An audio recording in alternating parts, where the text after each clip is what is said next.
Marc Simoncini est un entrepreneur français, fondateur de Mythic, Sensi, Angel et d'autres grosses boîtes. Il est également investisseur et producteur dans le cinéma. Sa réussite et sa renommée dans le domaine entrepreneurial est due à sa persévérance remarquable, allant d'échec en échec sans jamais abandonner. Vous connaissez tous Mythic, l'application de rencontre qui a créé beaucoup de couples. Par contre, vous ne connaissez probablement pas les histoires, les échecs et les rebondissements incroyables derrière Marc Simoncini qui a la tête d'une fortune de 400 millions d'euros.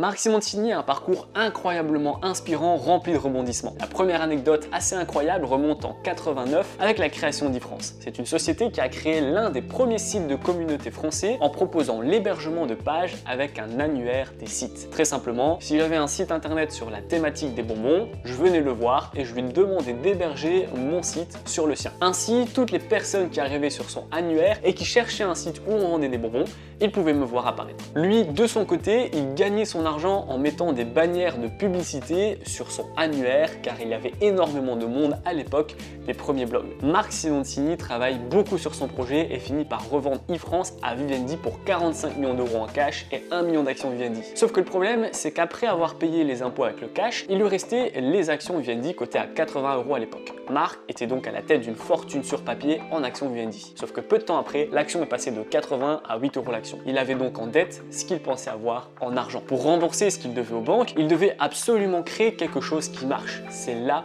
où est arrivé Mythic en 2001. L'anecdote tout aussi surprenante avec Mythic était le moment de la revente. Marc devait revendre Mythic très rapidement pour rembourser ses dettes, même s'il était persuadé que ça allait devenir énorme. Il n'avait pas le temps d'attendre et il disait que dès qu'il recevrait une offre qui pouvait payer ses dettes, il l'accepterait. Marc a été approché par deux acheteurs potentiels au même moment. Le premier intéressé était un grand groupe américain, Match.com, et l'autre c'était Yahoo. Marc appelle donc les deux intéressés et elle leur donne rendez-vous dans un restaurant à Londres à des heures différentes. Une fois arrivé à la table du restaurant, il se rend compte qu'il s'est trompé avec les décalages horaires en voyant le directeur de Match et le directeur de Yahoo arriver au même moment. Il reçoit une première offre sur un post-it venant de Match.com de 40 millions pour la valeur de Mythic. Marc décide de barrer le 40 et de mettre 60 millions. Malheureusement, la possibilité de rembourser ses dettes s'est envolée car le directeur de Match a décliné la proposition de Marc. Le plus fou, c'est que ce même mec a fini par racheter Mythic 500 millions 10 ans plus tard. Nous sommes donc en 2011, il vient tout juste d'apporter 16 de ses 23% du capital de Mythic à ce même grand groupe américain Match.com. Un nouveau jackpot pour Marc Simoncini qui conserve 7% du capital de Mythic et un siège au conseil d'administration. Mais s'il a vendu en 2011, c'est pour mieux se consacrer à son nouveau dada, la vente de lunettes low cost en ligne. Nous sommes donc en juin 2011, il investit 7,5 millions d'euros dans le site lentilles-moins-chères.com et annonce vouloir créer un groupe d'optique en ligne, Sensi, qui deviendra des lentilles, des lunettes de soleil et des lunettes correctrices. L'ambition annoncée de Sensi est de diviser par deux le prix de l'optique en France. Le site est lancé mi-novembre en 2011. Malheureusement, les ventes de lunettes en ligne n'ont pas réussi à décoller. Sensi n'a pas réussi à s'imposer sur le marché. Début 2020, en toute discrétion, Marc a annoncé qu'il sortait du secteur en cédant ses activités à la famille Habitant, propriétaire du groupe Acuitis. C'est pourtant à grand renfort de publicité que Marc s'était lancé. L'un des pionniers français de l'internet, couronné par le succès de Mythic, s'est battu pendant plusieurs années pour vendre en ligne des montures d'origine française et des verres correcteurs à bas prix. Le site de lentilles réalisait plus de 28 millions d'euros de chiffre d'affaires, pendant que Sensi plafonnait à 2 millions. En 2012, il investit 1,5 million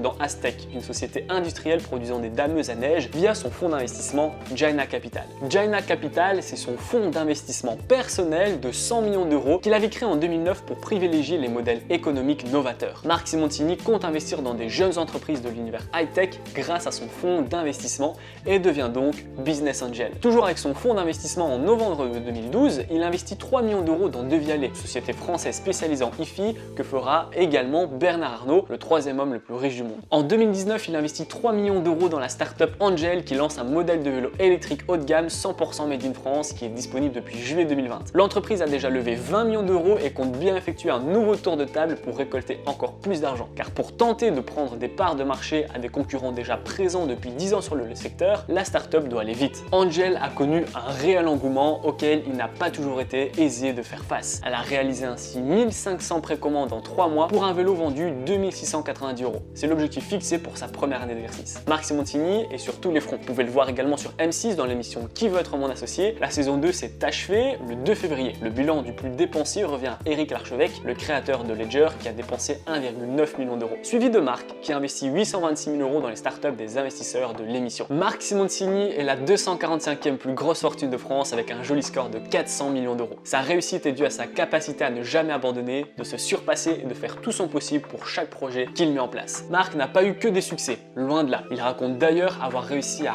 rallumer entièrement une usine, mais que malheureusement, il a dû licencier la totalité des employés et la fermer quelques temps plus tard, car le projet ne marchait pas. Ses échecs ne le font pas abandonner, mais le rend plus fort. On peut d'ailleurs voir qu'après chaque échec, il a fait un triomphe. Il a revendu Yves-France une fortune avant de se retrouver endetté à cause de la chute des actions Vivendi. Il a donc créé Mythic. Ensuite, il a échoué avec Sensi, qui n'a pas réussi à s'étendre comme il l'aurait voulu. Juste après, il a fondé Angel, qui a même été victime de son succès. La morale dans l'histoire de Marc Simoncini serait la suivante: après chaque échec, continuez et ne lâchez rien, car finalement, le fait de tout perdre peut être la plus belle chance de votre vie.